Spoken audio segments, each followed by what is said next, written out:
우리 오늘도 서로 준 채팅창에 이렇게 인사 나눠보겠습니다. 하나님이 당신을 사랑하십니다. 하나님이 당신을 사랑하십니다. 사랑하십니다.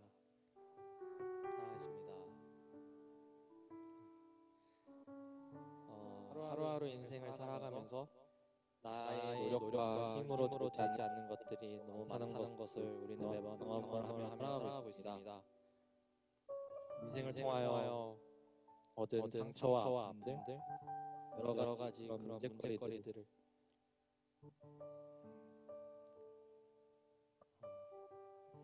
우리 모든 사람들은 우리가 알거나 모르게 하나님이 바라보시는 시선에서는 다 병자인 것 같습니다. 예수님께서도 이 땅에 오셨을 때 하셨던 가장 많은 사역이 신을 내쫓고 아픈 사람들의 병을 고치시고 마음의 상처를 위로하시고 그렇게 우리를 자유케 하신 예수님께서 오늘도 이 자리에 우리가 겪고 있는 그런 많은 부족함들, 연약함들을 치유하시려고 우리에게 하신 아주 큰 은혜를 예비해 주신 것을 믿습니다. 다 같이 하나님의 사랑과 은혜를 구하며 나아갑시다. 기도하겠습니다. 하나님 아버지, 예배를 통하여 내 삶을 역사하실 주님을 기대합니다. 이 시간 주님을 의지하오니 주님의 사랑과 은혜를 부어주셔서 기도하겠습니다.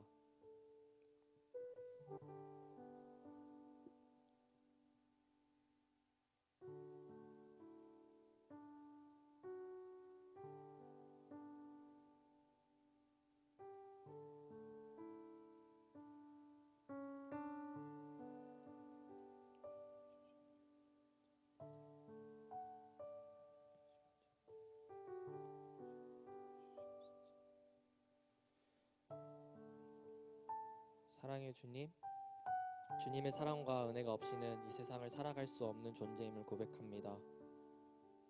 이번 한 주 동안 세상에서 우리가 받은 상처, 아픔, 두려움, 걱정, 근심 이 모든 것을 주님 앞에 내려놓을 때 우리에게 참된 위로와 새 힘을 부어주실 주님을 기대하며 예수님의 이름으로 기도드렸습니다. 아멘.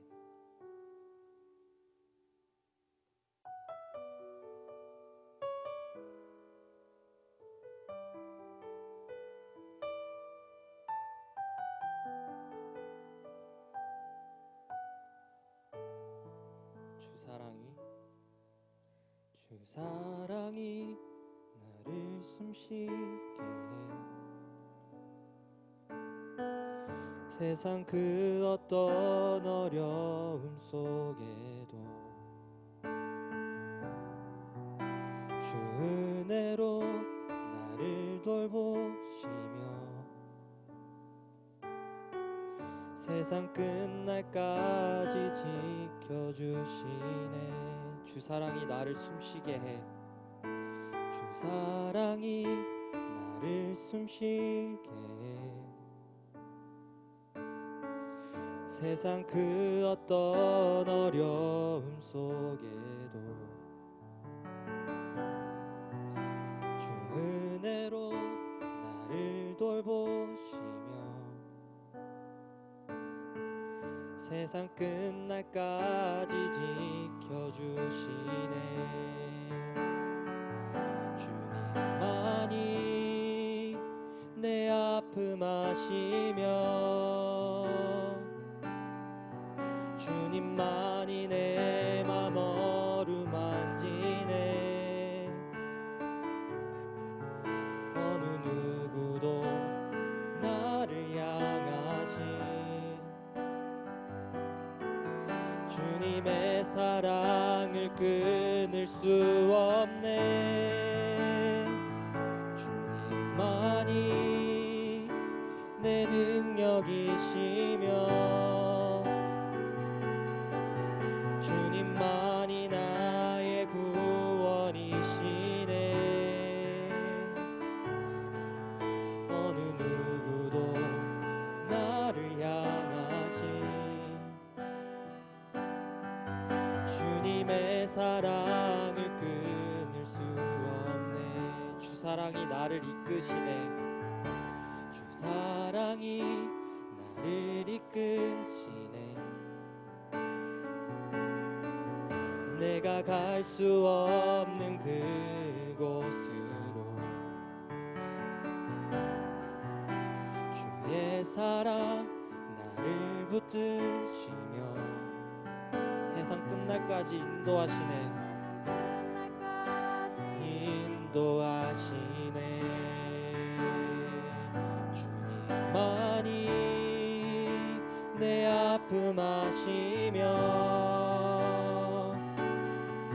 주님만이 내 맘 어루만지네.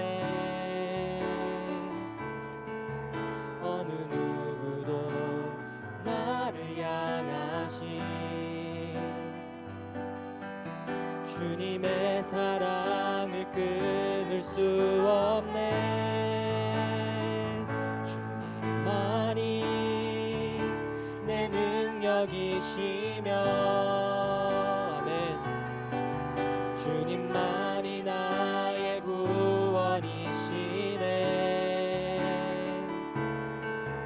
어느 누구도 나를 향하신 우리 있는 모습 그대로 주님 앞에 나아가며 다시 고백해 보겠습니다.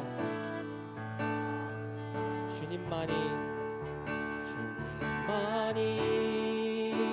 내 아픔 아시며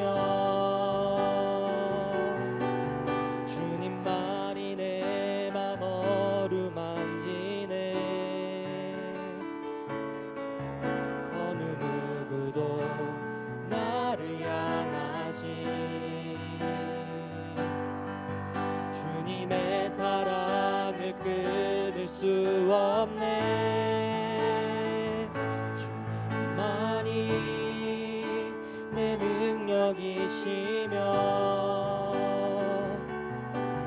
주님만이 나의 구원이시네. 어느 누구도 나를 향하신 주님의 사랑을 끊을 수 내 모습 이대로 내 모습 이대로 사랑하시네. 연약함 그대로 사랑하시네. 나의 모든 발걸음 주가 하시나니 날 인도하소서. 내 모습 이대로 사랑하시네. 연약함 그대로 사랑하시네. 나의 모든 발걸음 주가 하시나니 날 인도하소서. 주의 날개 아래 거하는 것 주의 임재 안에 거하는 것 나의 가장 큰 소망 나의 가장 큰 은혜 주와 함께 동행하느니 주의 날개 아래 거하는 것 주의 임재 안에 거하는 것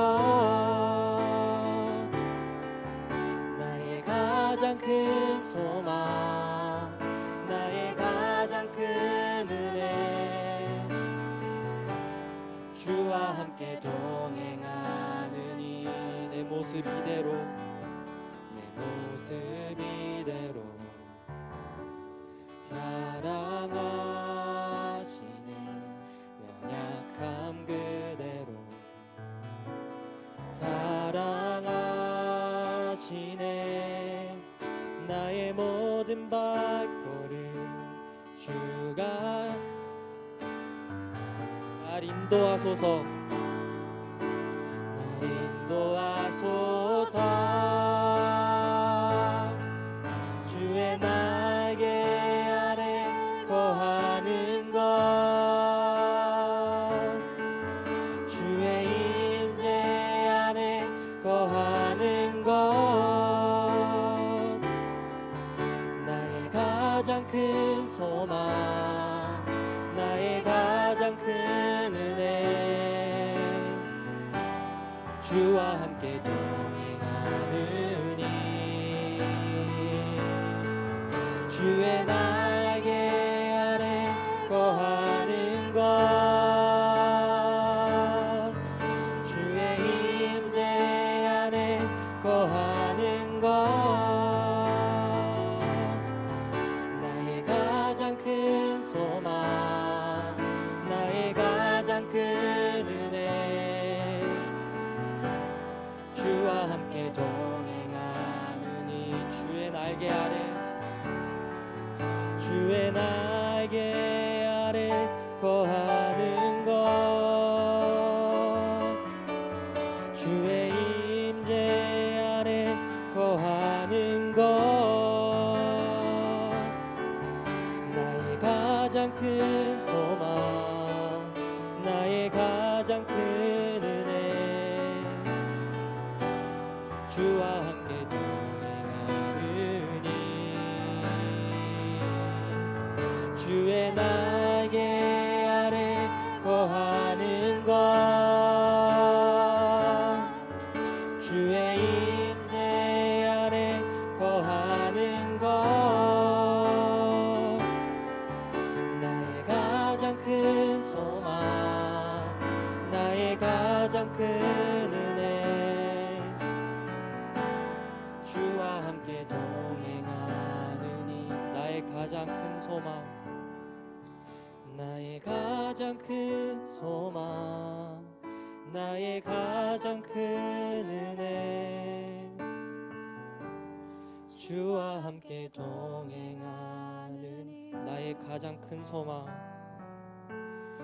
나의 가장 큰 소망, 나의 가장 큰 은혜, 주와 함께 동행하느니.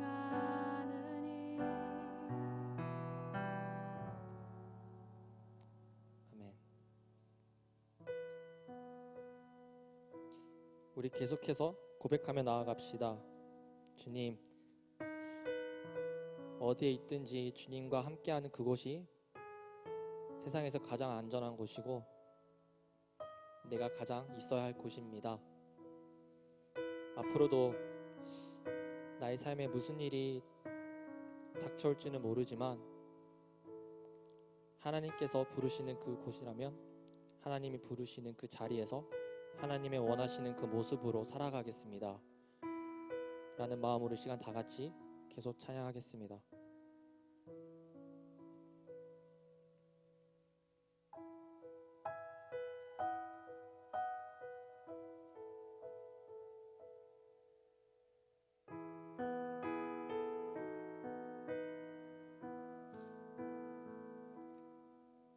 주님, 내 길을 잘 아시고 내 걸음 아시네.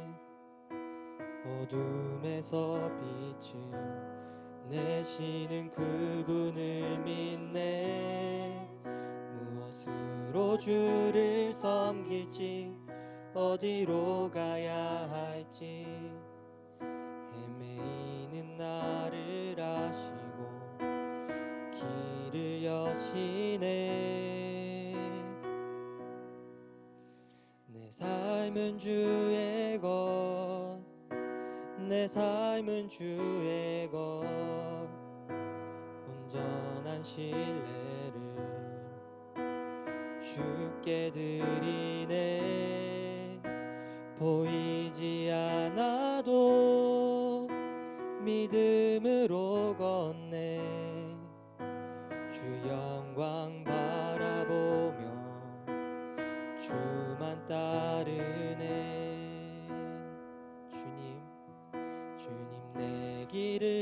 잘 아시고 내 걸음하시네. 어둠에서 빛을 내시는 그분을 믿네. 무엇으로 주를 섬길지 어디로 가야 할지 헤매이는 나를 아시고 길을 여시네. 내 삶은 주의 것, 내 삶은 주의 것, 온전한 신뢰를 주께 드리네. 보이지 않아도 믿음으로 걷네. 주 영광 바라보며 주만 따르네. 내 삶은 주의 것, 내 삶은 주의 것, 온전한 신뢰를 주께 드리네. 보이지 않아도 믿음으로 걷네. 주 영광 바라보며 주만 따르네. 내 삶은 주의 것, 내 삶은 주의 것, 내 삶은 주의 것, 온전한 신뢰를 주께 드리네. 보이지 않아도 믿음으로 걷네. 주 영광 바라보며 주만 따르. 모든 시선을 주님께 드리고 살아계신 하나님을 느낄 때 내 삶은 주의 역사가 되고 하나님이 일하기 시작하네. 모든 시선을 주님께 드리고 전능하신 하나님을 느낄 때 세상은 주의 나라가 되고 하나님이 일하기 모든 시선을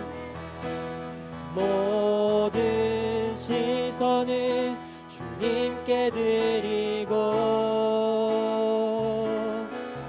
살아계신 하나님을 느낄 때 내 삶은 주의 역사가 되고 하나님이 일하기 시작. 모든 시선을 주님께 드리고 전능하신 하나님을 느낄 때 전능하신 하나님을 느낄 때 세상은 주의 나라가 되고 하나님이 일하기 시작하네.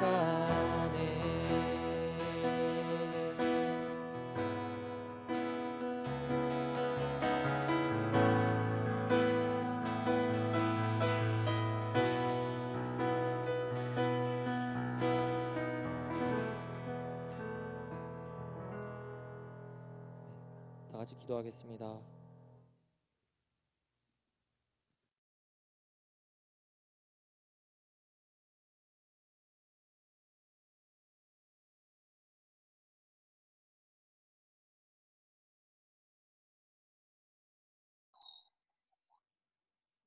같이 기도드리겠습니다. 하나님, 이번 한 주도 잘 지내시고 이렇게 예배 드릴 수 있음에 감사를 드립니다. 저희 청년부 가운데 지금 육체적으로나 정서적으로 아니면 신앙적으로 힘든 시기를 겪고 있다면 흔들리지 않고 극복할 수 있도록 도와주세요. 휴가도 쉽게 못 내고 일하거나 학업 때문에 고생하고 있는 자들의 안전과 건강을 지켜주세요. 그리고 예배와 목장을 준비하느라 고생하는 모든 이들의 헌신과 순종을 기뻐 받아주시고 능력과 은혜를 부어주시며 목원들과 서로 의지하며 마음의 평안을 느낄 수 있게 도와주세요. 이 시간에 드려지는 이 예배가 진정 하나님께 받으시는 기쁨이 넘치고 말씀과 사냥이 살아있어 우리의 마음이 하나 되는 귀한 시간으로 인도해 주세요. 우리 주 예수 그리스도의 이름으로 간절히 기도드립니다. 아멘.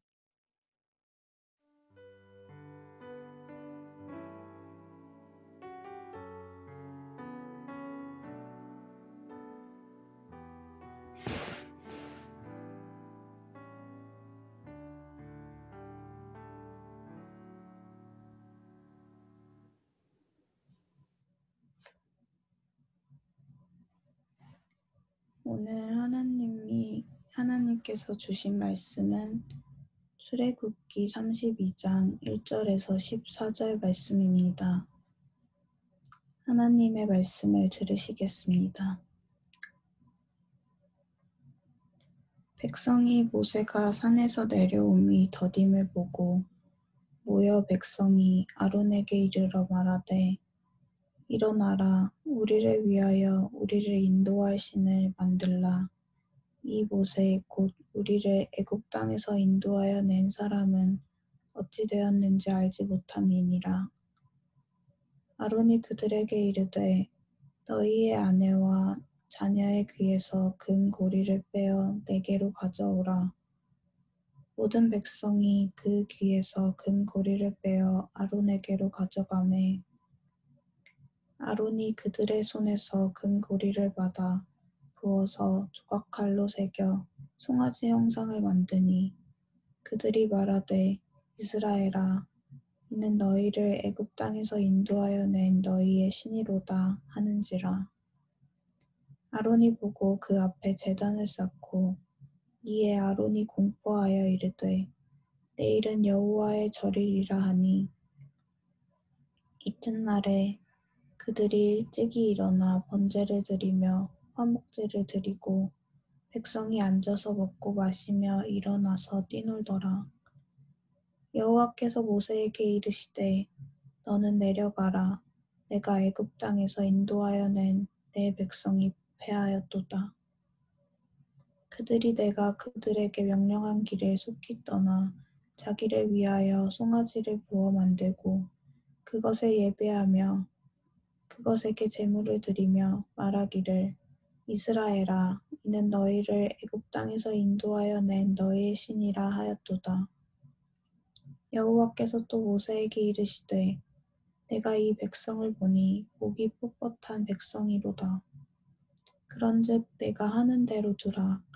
내가 그들에게 진노하여 그들을 진멸하고 너를 큰 나라가 되게 하리라. 모세가 그의 하나님 여호와께 구하여 이르되 여호와여 어찌하여 그 큰 권능과 강한 손으로 애굽 땅에서 인도하여 내신 주의 백성에게 진노하시나이까. 어찌하여 애굽 사람들이 이르기를 여호와가 자기의 백성을 산에서 죽이고 지면에서 진멸하려는 악한 의도로 인해 내었다고 말하게 하시려 하나이까. 주의 맹렬한 노를 그치시고 뜻을 돌이키사 주의 백성에게 이 화를 내리지 마옵소서. 주의 종 아브라함과 이삭과 이스라엘을 기억하소서.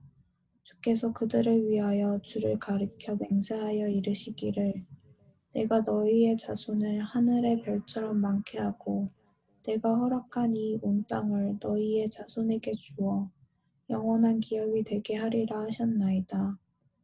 여호와께서 뜻을 돌이키사 말씀하신 말을 그 백성에게 내리지 아니하시니라. 이것은 살아계신 하나님의 말씀입니다. 아멘. 네, 계속해서 저희는 지금 출애굽기를 살펴보고 있는데요.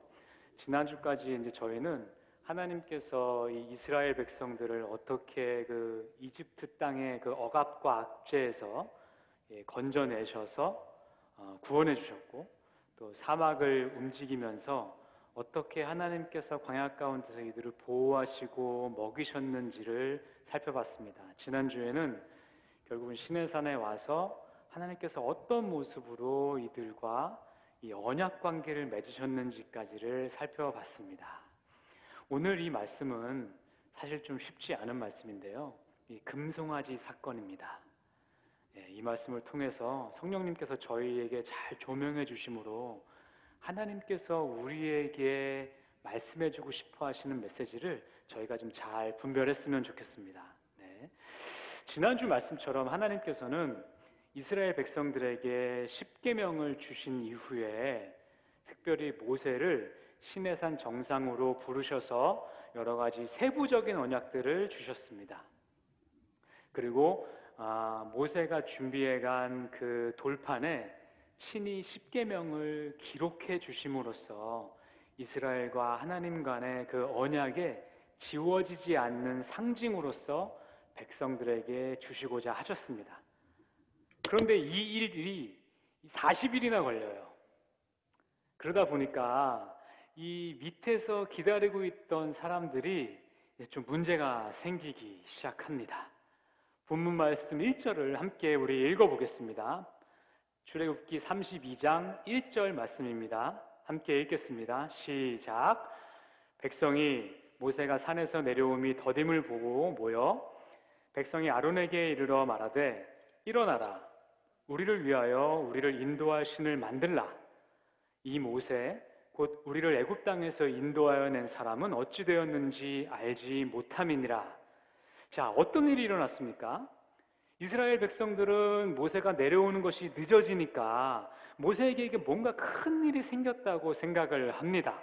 그리고는 아론에게 자신들을 이제 인도할 신을 만들어 달라고 합니다. 그러니까 아론이 백성들에게 너희들이 갖고 있는 그 금고리들을 다 모아갖고 오라고 해서 그걸 모아서 조각 형틀에 부어서 송아지 우상을 만듭니다. 그러고 나니까 이스라엘 백성들이 그 송아지 형상을 보면서 이것이 우리를 이집트 땅에서 인도해낸 신이라고 하면서 그 앞에 번제와 화목제를 드리면서 우상 숭배를 하게 됩니다. 모세에게 세부 언약을 주시던 여호와 하나님께서 이 모습을 보시고는 크게 진노하셔서 모세에게 너는 지금 이 백성에게 내려가라. 네 백성이 부패했다. 내가 이들을 진멸하고 대신에 모세 너를 통해서 큰 나라를 다시 이루겠다라고 말씀하십니다. 마치 노아의 방주 사건이 기억나는 그러한 장면입니다. 그러자 모세가 하나님께 하나님, 이스라엘과 맺으신 언약을 기억하셔서 백성들을 용서해달라고 그렇게 간청합니다. 그러니까 결국은 하나님께서 이 기도를 들으시고 그 하나님의 그 불같은 진노를 거두신 얘기입니다. 아마도 우리 모두가 이 본문 말씀을 처음 딱 읽으면 드는 생각이, 아니 어떻게 하면 이스라엘 백성들은 이렇게까지 부패할 수가 있지? 어떻게 이렇게 하나님을 쉽게 배신할 수 있지? 이런 생각일 것 같아요. 이들은 하나님이 계신 것도 알고 하나님의 능력도 경험했고, 그런데 어떻게 이렇게 쉽게 우상숭배에 빠질 수 있었을까요? 아마 여러 가지 이유가 있었을 텐데 그 중에 제가 좀 주목하기 원하는 것은 이스라엘 백성들은 직접 하나님의 말씀을 들을 수 없었다는 겁니다. 이들은 항상 모세를 통해서 하나님의 말씀을 들었었어요. 유일한 예외가 지난주에 우리가 살펴봤던 십계명입니다. 십계명을 주실 때는 하나님께서 이스라엘 백성들에게 직접 음성으로 말씀해 주셨습니다. 근데 그 하나님의 거룩하신 모습과 음성이 너무나 두려우니까 이스라엘 백성들이 이제는 모세를 통해서 다시 얘기해 달라고 소망합니다.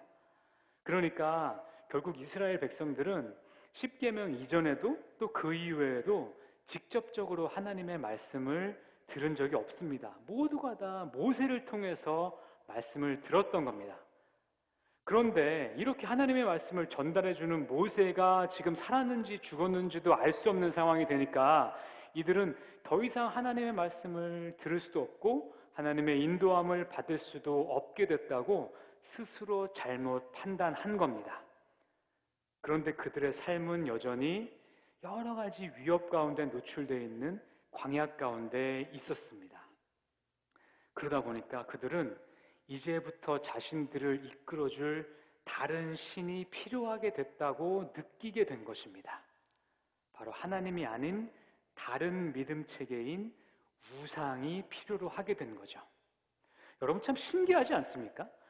이스라엘 백성들은 하나님께서 홍해를 가르시는 기적도 직접 경험했고요. 또 십계명을 받을 때는 하나님의 음성도 직접 들었습니다. 심지어는 이스라엘 백성들의 그 70인 장로들은요, 출애굽기 24장 11절 말씀을 보면 하나님을 뵙고 그 앞에서 먹고 마시기까지 했다고 합니다. 그러니까 이들 하나님을 알아요. 하나님을 경험했어요. 그런데 하나님의 이런 기적적이고 이적적인 것들이 그들을 하나님께로 인도하지 못했습니다.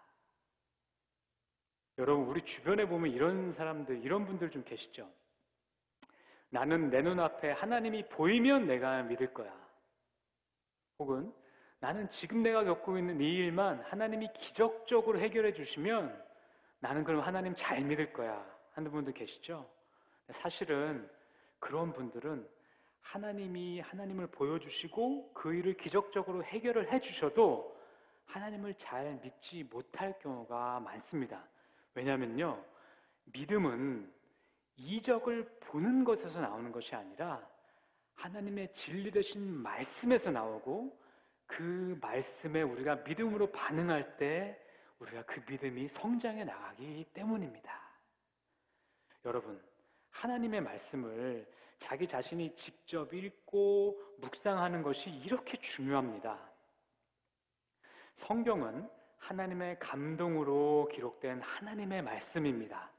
따라서 성경을 통해서 우리는 하나님이 어떠한 분이신지도 알고요, 하나님의 뜻이 어떤 것인지도 우리가 알게 됩니다. 또한 하나님은 이 기록된 성경 말씀을 통해서 오늘 우리 삶에서 우리가 나아가야 할 방향들을 말씀해 주십니다. 성경은 마치 먼 길 떠난 나그네의 그 지도와 같고 먼 바다를 항해하는 항해사들의 그 나침반과 같은 것입니다. 여러분, 저는 여러분들께 이렇게 질문해 보고 싶습니다. 여러분, 요즘 성경 어떻게 읽고 계십니까? 얼마나 자주 읽고 계시는지요? 그리고 여러분들은 성경을 직접 읽으십니까? 아니면은 목사님이나 전도사님을 통해서만 들으십니까? 여러분들은 그리고 그렇게 읽은 성경 말씀들을 좀 여러분들의 삶 가운데 이렇게 적용은 좀 하시는지요? 여러분, 만약에 여러분 분야에서 최고의 권위가 있고 성공한 사람이 자신의 삶의 경험담을 정말 잘 기록한 그런 따끈한 베스트셀러가 막 나왔다고 한번 생각해 봅시다. 여러분 읽어보고 싶지 않으실까요? 그분의 삶의 지혜와 그 경험들을 듣고 싶지 않겠습니까? 근데 성경은 이 모든 세상의 지혜의 근원 되신 하나님의 뜻과 마음과 생각들이 녹아들어간 책입니다. 어떤 목사님은 이렇게 농담하시더라고요. 하나님께서 나도 책 한 권 썼어 하는데 우리가 지금 읽어드려야 되지 않겠냐고요. 여러분, 전도사님, 저는 성경을 읽어도 잘 이해가 안 돼요. 너무 어려워해 하시는 분들 계시죠? 저는 그런 분들에게는 좀 현대어로 좀 적혀진 성경들을 좀 읽으시기를 권장해 드립니다. 원래 성경은 최초에 적힐 때부터 평상어로 적혀서 모든 분들이 편하게 읽을 수 있는 말들로 적혀져 있었습니다. 근데 지금 저희가 읽고 있는 성경들이 조금 옛날 말들로 돼 있다 보니까 그게 잘 이해가 안 되는데 그것을 억지로 그렇게 굳이 읽을 필요는 없습니다. 특별히 이민 오신 지 좀 오래되신 분들, 그런 분들 같은 경우는 저는 현대어로 된 성경들을 좀 읽기 권장해 드립니다. 또 생명의 삶이나 GT 같이 좀 검증된 그러한 어떤 큐티 책들을 정기 구독해서 읽으시는 것들도 굉장히 권장해 드립니다. 근데 여하튼 간에 중요한 것은 뭐냐면 이 성경 말씀들이 내 삶 안으로 좀 들어와야 됩니다. 그래서 내 삶에서 이 성경 말씀들이 좀 살아내져야 됩니다. 그래야 우리가 하나님의 말씀을 직접 받는 사람이 되는 겁니다.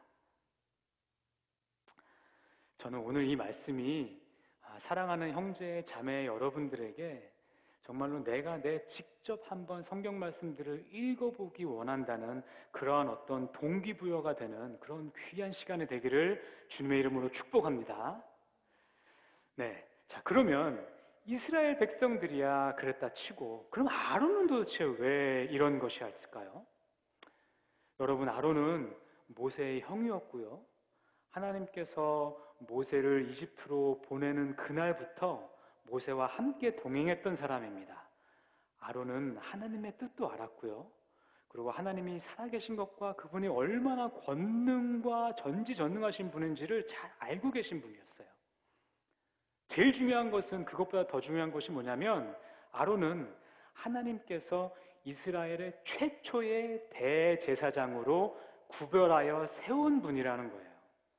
대제사장은 어떤 분이냐면요, 하나님께서 지정해 주신 거룩한 옷을 입고 그 옷에 에봇을 붙이고 흉패에 12지파를 상징하는 우림과 둠밈을 새기고 그리고 하나님께 올려드리는 제사를 주관하고 그리고 대속제일에는 유일하게 대제사장만 그 지성소에 들어갈 수 있는 그러한 분이었어요.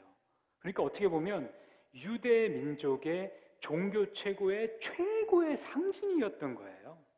근데 그런 그가 오늘 본문 말씀 5절, 6절을 보면요, 손수 우상을 만들고요, 그것도 모자라서 그 우상을 여호와께 올려드려야 되는 종교 체계 가운데로 들여와서 내일이 여호와의 절일이다. 이 절일은 축제일이라는 거예요. 그러니까 여호와의 축제일이라고 임의로 선포하고 그리고 그 앞에 화목제와 번제를 드립니다.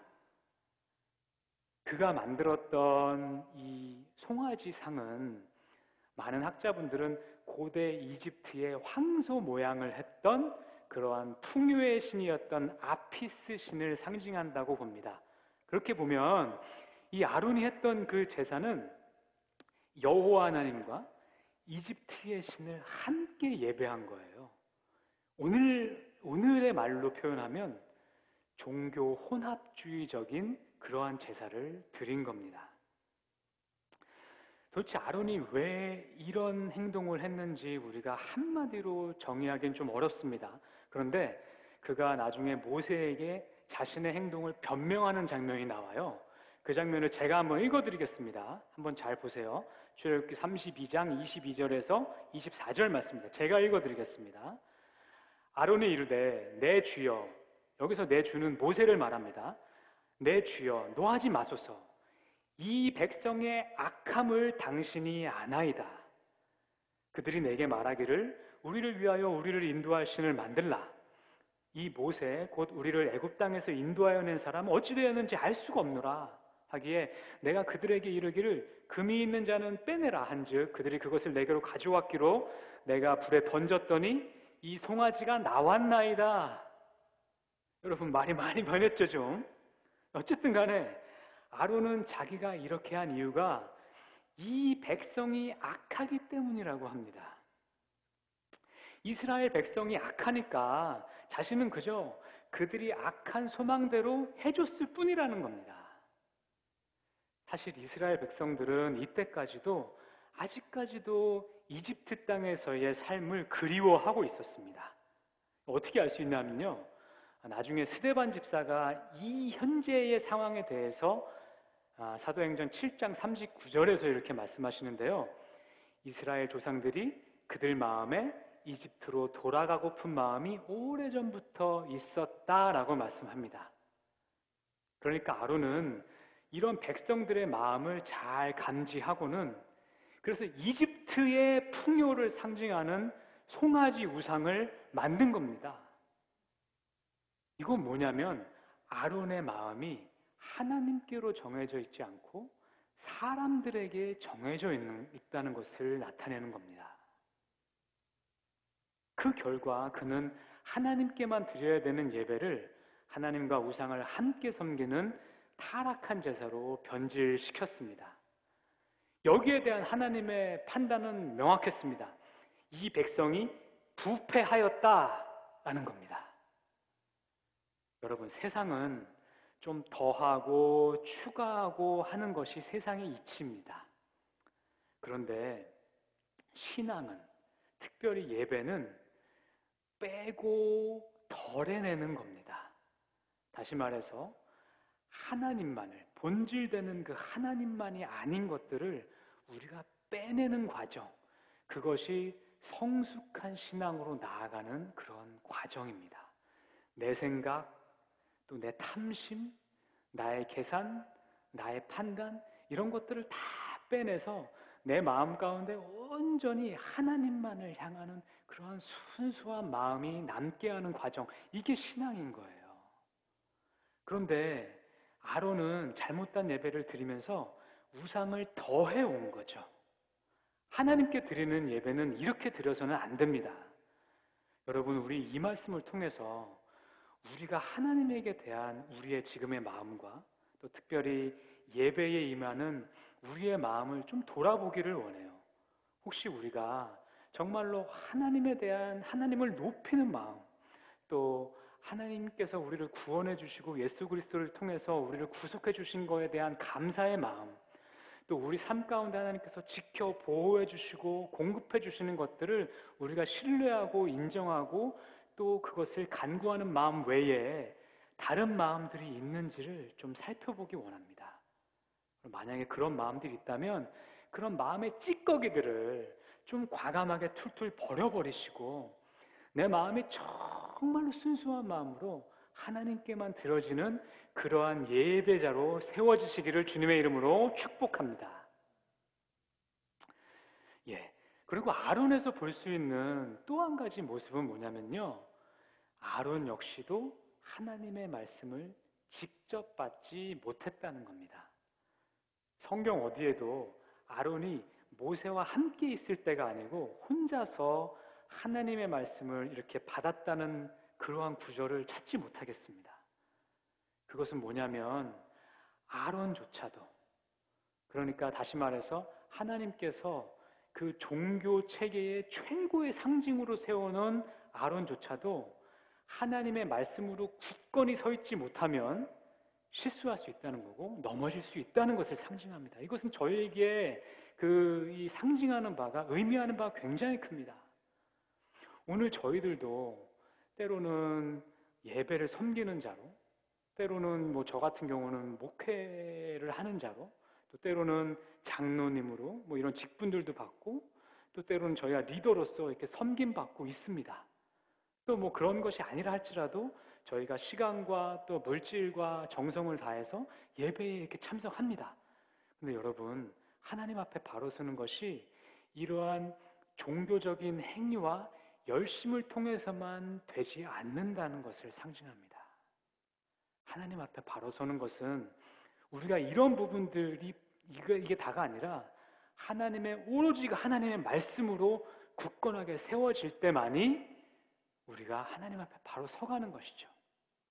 아까 강조드린 것처럼 정말로 신앙에는 이 왕도가 없습니다.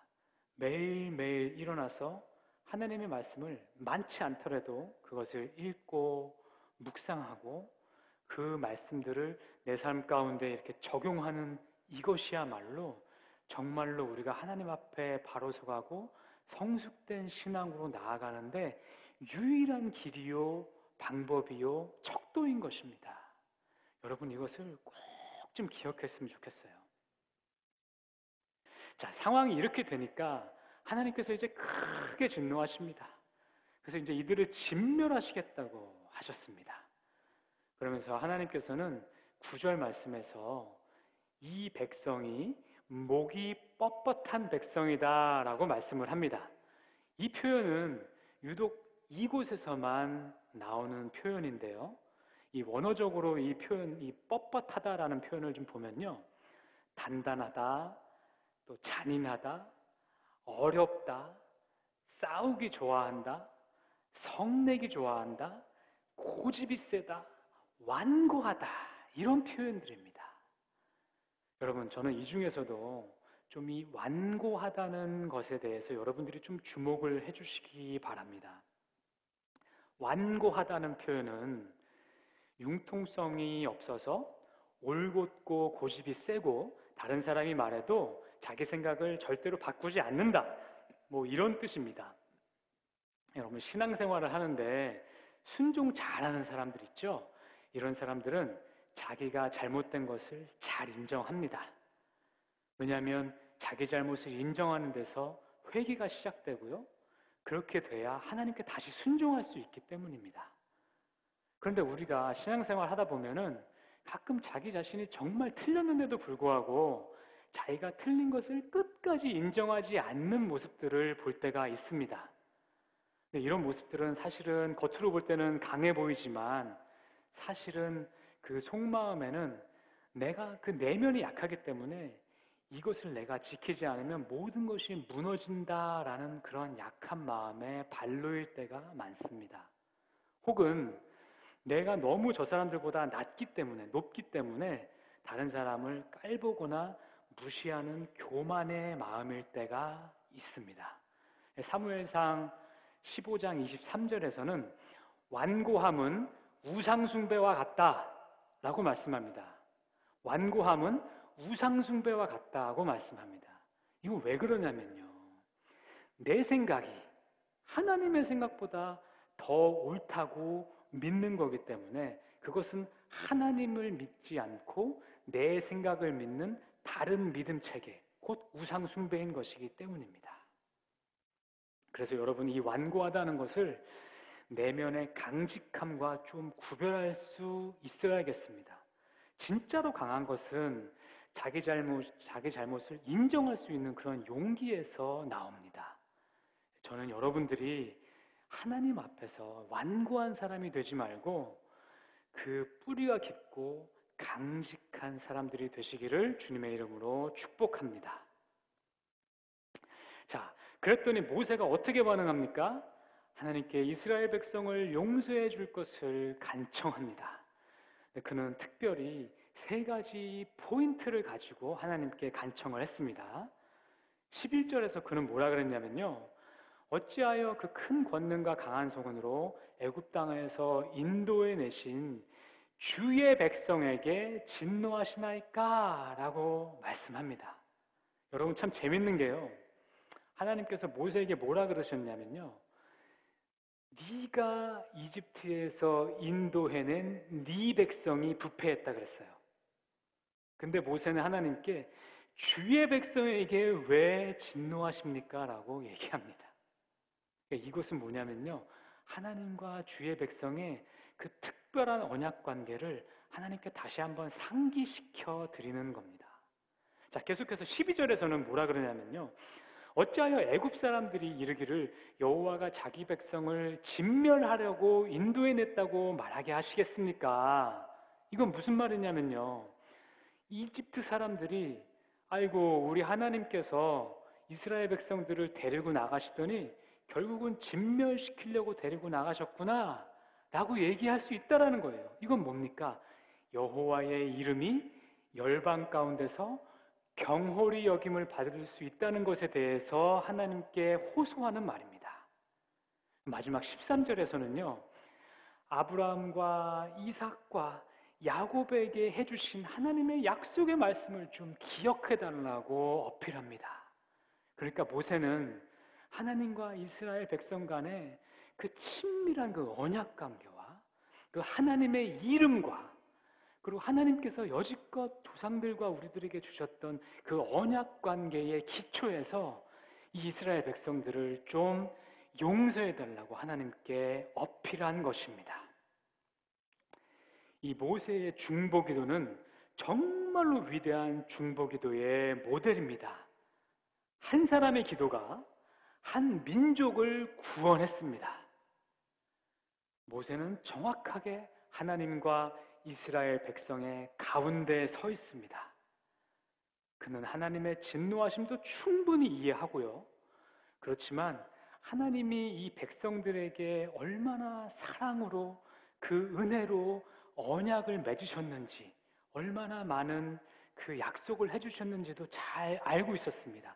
그래서 하나님의 그 언약 관계와 하나님이 주셨던 그 약속의 근거에서 이 백성들을 좀 용서해 달라고 어필한 것입니다. 여러분, 우리가 어떻게 하면 기도응답을 좀 잘 받을 수 있을까요? 저는 오늘 모세가 했던 기도처럼 하나님의 약속의 근거에서 기도하시기를 권면드립니다. 저는 지금도 그렇게 사용을 하고 있는 방법 중에 하나인데요. 제가 정말 중요한 것을 기도하거나 간구해야 될 때가 있으면 그것과 관련된 성경 구절 말씀을 좀 찾아봐요. 그리고 그런 말씀이 나오면 기도하면서 그 말씀을 하나님께 아뢰입니다. 하나님, 말씀을 통해서 이렇게 말씀해 주셨죠? 주님, 이 말씀이 제 삶 가운데 이루어지기를 원합니다 라고 기도를 합니다. 또 성경 말씀을 읽다가 보면 저의 상황이든 아니면 제가 기도를 해드려야 되는 다른 분들의 상황에 꼭 맞는 그런 성경 구절이 나오잖아요. 그럼 잠시 읽는 것을 좀 멈춰요. 그리고 그 말씀을 다시금 하나님께 이렇게 올려드려요. 하나님, 성경에서 이렇게 약속해 주셨죠? 하나님, 그 뜻을 이 환경 가운데, 저분의 삶 가운데 이루어지게 해주시옵소서. 이렇게 기도합니다. 하나님께서 이 말씀들을, 언약을 우리에게 주셨기 때문에, 하나님께서는 신실하시기 때문에 이 말씀들을 지켜주십니다. 그래서 이렇게 기도할 때 하나님께서 아주 기뻐 받으시고 응답해 주실 겁니다. 또 한 가지는요, 이게 중보기도입니다. 이 중보기도는 영어로는 intercession인데요. 그 말 그대로 이 하나님과 기도의 대상의 사이에 들어가서 그 대상을 대신해서 이렇게 말씀드리고 기도한다는 그런 뜻입니다. 이 중보기도가 왜 능력이 있냐면요, 이 기도에는 내가 원하는 바, 내가 바라는 바가 전혀 들어가지 않은 아주 순수한 기도이기 때문입니다. 다른 사람을 기도하면서 내 원하는 바를 기도하지 않기 때문입니다. 그래서 하나님은 이 순수한 기도를 기쁘게 받으십니다. 여러분, 제가 여기 우리 청년부 함께 와서 보다 보니까 우리 청년부에도 서로 간의 중보기도를 제목을 많이 나누는 것을 봤어요. 저는 아주 좋은 전통이고 정말 복받은 것이라고 생각을 합니다. 여러분, 그런 기도 제목들을 받으시면 시간을 별도로 내서 아주 깊이 기도하려고 하시다 보면 오히려 부담돼서 잘 안 될 때가 많아요. 그러기보다는 그냥 기도하는 마음으로 그 기도 제목들을 그냥 읽어주세요. 쭉 이렇게 읽어주세요. 가능하면 하루에 한 번씩이라도 그렇게 하다 보면 이런 순수한 중보 기도를 통해서 하나님께서 우리 공동체 가운데 역사하시고 이 공동체 가운데 축복해 주실 겁니다. 그것이 이 중보 기도의 힘입니다. 자, 결국 하나님께서 이 모세의 중보 기도를 들으시고 하나님의 그 불같은 진노를 돌이키십니다. 그리고는 다시금 이스라엘 백성들과 언약을 맺어 주십니다. 물론 그 중간 과정 가운데 모세가 이제 레위 지파를 통해서 이스라엘 백성 3,000명을 진멸하기도 하고요. 또 하나님께서 전염병을 내리셔서 그들을 치기도 하십니다. 그러나 이것은 최초에 하나님께서 하시려고 하셨던 그런 이스라엘 백성을 완전히 진멸하고 언약 관계를 완전히 깨는 그런 것이 아니라 하나님께서 이미 용서하시기로 하셨지만 그들의 죄에 대해서는 그들이 책임지게 만드신 하나님의 공의의 모습입니다. 하나님은요, 오래 참으시지만 영원히 참으시지는 않으시고요. 하나님은 우리가 회개할 때 죄를 다 용서해 주시지만 그 죄의 결과에 대해서는 본인이 끝까지 책임지게 하십니다. 이게 하나님의 공의입니다. 그런데 이 본문 말씀에서 더 중요한 것은 하나님께서 이들을 용서하시고 다시금 새 언약을 맺어 주셨다는 겁니다. 여러분, 제가 얼마 전에도 이라크 얘기를 한번 해드린 적 있죠. 이 중동 사람들이 우리들하고 이 정서가 좀 많이 달라요. 제가 이 이야기는 중동 지역에서 건설 관련된 계약을 많이 하셨던 분에게 직접 들었던 얘기인데요. 보통 가정집 하나를 짓는 계약을 하는데 2년 정도가 걸린다는 거예요. 이분 얘기가. 이게 원래 이렇게 안 걸리거든요. 보통 몇 달이면 다 됩니다. 근데 왜 이렇게 오래 걸리는가를 좀 들어봤더니 처음에는 이 중동 사람들도 같이 계약을 할 때 몇 개월 정도 공기를 잡아서 계약을 한답니다. 그런데 여러분, 중동이라고 해가지고 전부 다 완전히 비가 안 오는 사막만 있는 건 아니에요. 또 어떤 곳은 이제 우기와 건기가 있는 곳도 많이 있어요. 근데 이제 우기가 되면 몇 개월 동안 비가 와요. 이렇게 비가 오면요, 공사를 아예 안 합니다. 안 한답니다. 근데 우기 또 매일 비가 오는 건 아니지 않습니까? 그럼 해야 되잖아요. 근데 이들은 안 한대요. 그리고 우기가 완전히 끝나면 그때 이제 슬슬 걸어온답니다. 걸어와서 이렇게 얘기한대요. 이 우기가 갑자기 비가 와가지고 이 공기를 못 맞추게 됐으니까 우리 다시 재계약을 하자고. 근데 비가 온 것은 신의 뜻이니까, 그걸 인샬라 그러잖아요. 신의 뜻이니까 이건 내 잘못이 아니다. 재계약을 다시 하자고 그런대요. 그러면은 어쩔 수 없이 울며 겨자 먹기식으로 다시 재계약을 이렇게 해준답니다. 그러고 나서 조금 공사가 이제 시작됐다 싶으면 다시 또 이렇게 쫄래 온답니다. 그리고 또 다시 재계약을 하자고 그런데요. 이번에 왜 재계약을 해야 되냐 이렇게 물어보면 그 우기 동안에 건자재 값이 올라가서 이 계약으로는 우리가 더 이상 공사를 못 한다고 그런답니다. 여러분, 우리 개념으로 보자면 이건 계약 파기입니다. 근데 이게 한두 군만 그러면 그걸 계약 파기하고 다른 곳하고 다시 재계약을 해야죠. 근데 모두가 다 그런답니다. 그러니까 바꿔봤자 별반 차이가 없답니다. 그러니까 어쩔 수 없이 또 다시 재계약을 한답니다. 근데 이 재계약을 하는 그게 법적 과정이 공고도 해서 다시 사업 설명회도 해서 그래서 계약을 하다 보니까 이게 하루 이틀 걸리는 게 아니라 또 몇 달이 걸리는 거예요. 그래서 이렇게 몇 달 걸려 다시 재계약을 하죠. 그래서 이제 공사가 좀 시작됐나 보다 싶으면 또 비가 온답니다. 그러니까 계약이 또 안 되는 거예요. 이러다 보니까 집 한 채 짓는데 2년이 걸리는 거죠. 여러분이 만약에 누구와 계약을 맺는데 그 대상자가 상대방이 이렇게 나오면 여러분 정말 같이 일하고 싶겠습니까? 저는 오늘 이 본문 말씀을 읽으면서 우리 하나님 마음이 좀 이러지 않았을까 그런 생각이 좀 들었습니다.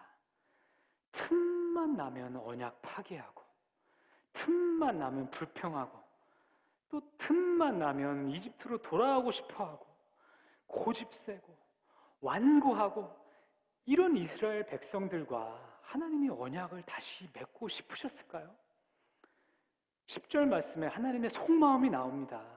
모세에게 하나님 뭐라 그러시는 줄 아세요? 내가 하는 대로 내버려 두라. 나는 그들에게 진노해서 그들을 진멸하고 모세를 큰 나라로 다시 만들겠다라고 하십니다. 오죽하면 사랑의 하나님이 이러셨겠냐고요.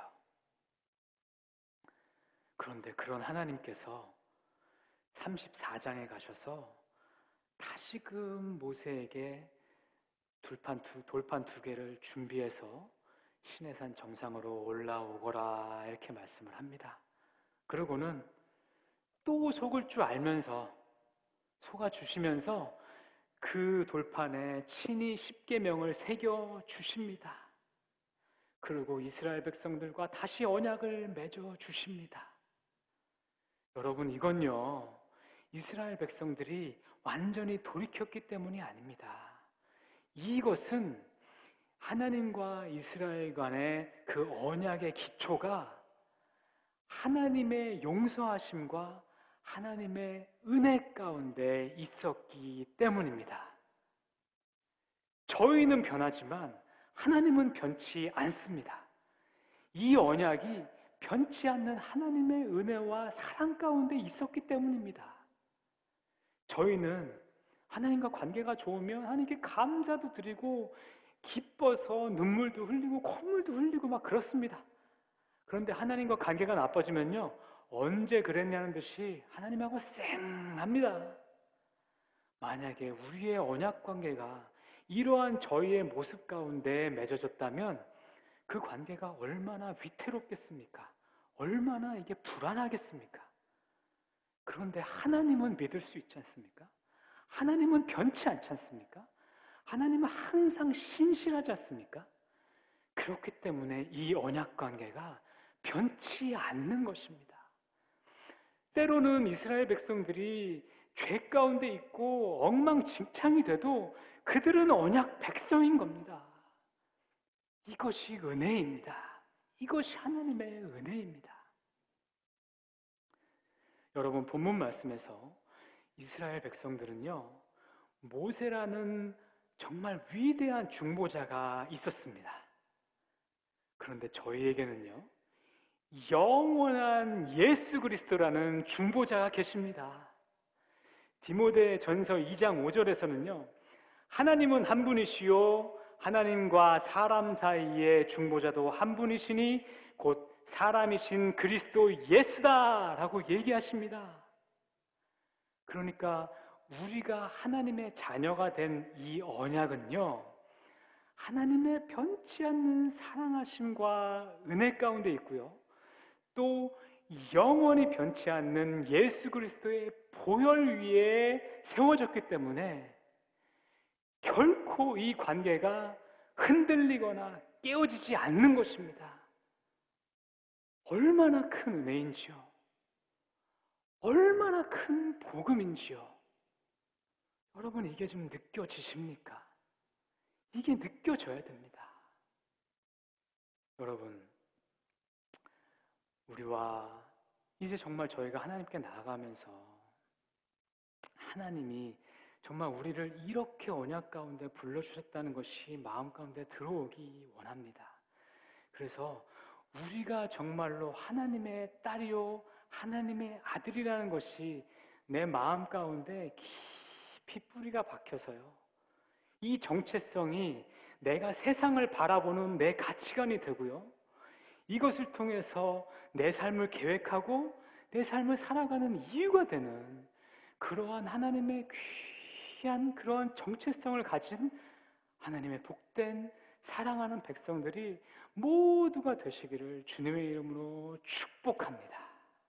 함께 기도하시겠습니다. 사랑의 하나님, 당신의 무한한 은혜로 우리를 자녀 삼아 주셔서 진심으로 감사드립니다. 저희가 하나님의 아들이요 하나님의 딸이라는 이 정체성을 깊이 누리며 살아가는 귀하고 복된 자녀들 되도록 주여 축복하여 주시옵소서. 우리 주 예수 그리스도 이름으로 기도하였습니다. 아멘.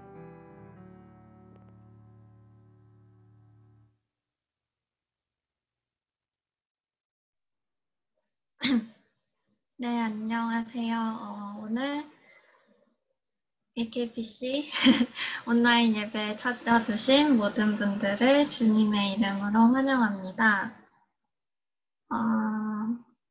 슬라이드 넘겨주시겠어요? 네, 그래서 예배는 저희가 주일 오후 1시에 온라인 줌으로 진행되고 있고, 링크는 페이스북이나 인스타그램 또는 AKPC 청년부 페이지에 오시면 링크가 연결되어 있습니다. 그래서 패스워드 123456 치시고 들어오시면 되고, 녹화본은 청년부 주일 예배 메뉴에 매주 업로드하고 있으니까 필요하신 분들은 참고하셔서 사용하시면 됩니다. 그래서 예배에 5분이나 10분 정도 일찍 오셔서 기도로 준비해 주시면 좋겠고, 예배 후에는 줌에 남으셔서 새로운 분들과 만나는 교제 시간을 가지시면 좋을 것 같습니다. 네, 그리고 이제 교회에서 장학생을 선발 중에 있다고 합니다. 대학생, 그리고 대학원생 또는 신학대 학원생들을 위주로 뽑는데요. 이제 각 1,000불씩 지급 예정이라고 합니다. 장학금 받으면 참 부모님들이 좋아하시겠죠? 그러니까 꼭 참고하셔서 10월 25일 주일까지 접수해 주시고 신청 방법은 저희 홈페이지에 들어오시면 바로 연결이 되어 있습니다. 그래서 필요하신 분들은 꼭 빨리 신청해 주시면 될 것 같습니다. 네, 그리고 비디오그래퍼를 모집 중인데요. 저희 예배에 포함한 이제 장년분들의 예배에 녹화와 이제 편집 등을 도와주실 분을 뽑는다고 합니다. 동지현 집사님께 연락 주시면 되는데요. 도움이 많이 필요한 부분이니까 관심 가지시고 혹시 주변에 관심 있으신 분들이 있으면 또 집사님과 연결해 주시면 될 것 같습니다. 네, 그리고 이제 저희가 10월 25일 주일 오전 11시에 공동회의가 있는데요. 안건은 재직 선출을 위한 것인데, 이제 저희 어른분들께서 재직하시는 것에 대한 공동회의가 있다고 합니다.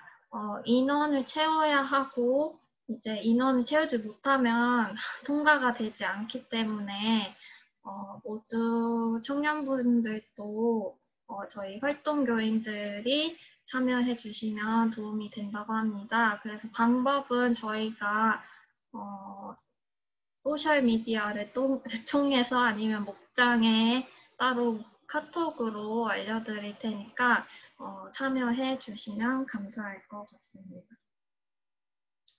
네, 그리고 이제 청년부도 이제 교회에 한 부분으로서 저희 담임 목사님이 청빙되는 과정 중에 기도로 함께 해주시면 좋을 것 같은데요. 저희가 후보를 정하고 이제 고 교단에서 승인과 이제 저희 교회로 공동회의를 통해서 또 선출된다고 하니까 모든 과정을 위해서 기도해 주시면 감사하겠습니다. 네, 그리고 오늘은 감사하게도 새해 가족분이 한 분 계신데요. 제가 이름은 호명할 건데 이제 환영을 한 후에 저희가 환영송으로 환영해 드리려고 합니다. 그래서 이제 손을 이렇게 내밀고 노래를 태동이에 맞춰서 하시면 되는데요. 방성호 형제님이십니다. 모두 환영해 주시면 감사하겠습니다.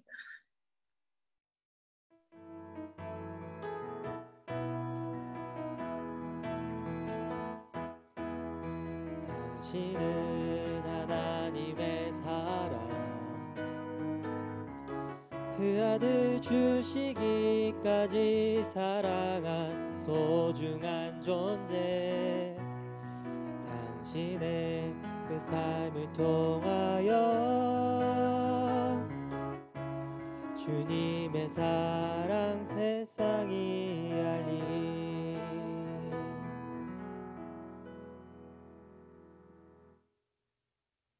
이제 하나님께서 은혜로 자녀 삼아 주신 우리 형제 자매 여러분, 여러분들이 이제 삶의 자리로 다시 돌아가시는데요. 이번 한 주는 정말로 우리가 하나님 아버지의 사랑하는 아들이요 딸임을 깊이 새겨보는 그러한 시간들을 좀 가지시고요. 특별히 아버지의 마음을 조금 더 알기 위해서 성경 말씀을 내 스스로가 좀 읽고 묵상하고 적용해보는 그러한 의미 있는 시도들을 해보시는 그런 귀한 시간 되시기를 권면드립니다. 함께 기도하시겠습니다. 우리를 자녀 삼아주신 귀하신 아버지 하나님, 당신의 사랑하는 자녀들이 올려드린 예배를 기뻐 받으신 줄을 믿습니다. 이제 이 자녀들이 세상 가운데로 나아가는데 하나님께서 눈동자와 같이 보호해 주시고, 특별히 이들이 성경 말씀을 더 가까이 접하고자 할 때에 그 말씀이 꿀송이처럼 달게 깨달아지도록 성령님께서 밝히 조명하여 주시옵소서. 이 모든 말씀 우리 주 예수 그리스도 이름으로 간절히 기도하였습니다. 아멘.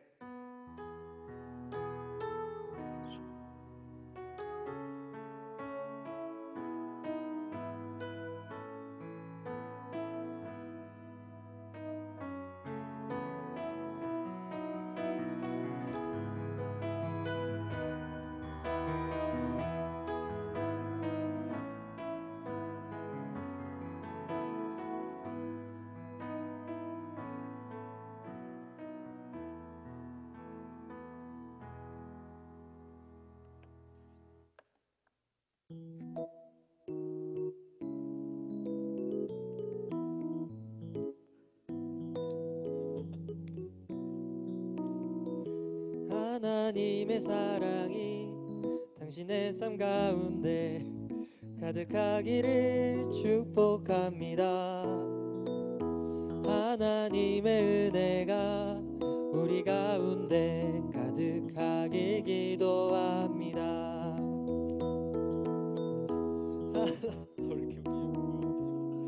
당신의 삶 가운데 가득하기를 축복합니다. 하나님의 은혜가 우리 가운데 가득하길 기도합니다. 가득하길 기도합니다. 가득하길 기도합니다.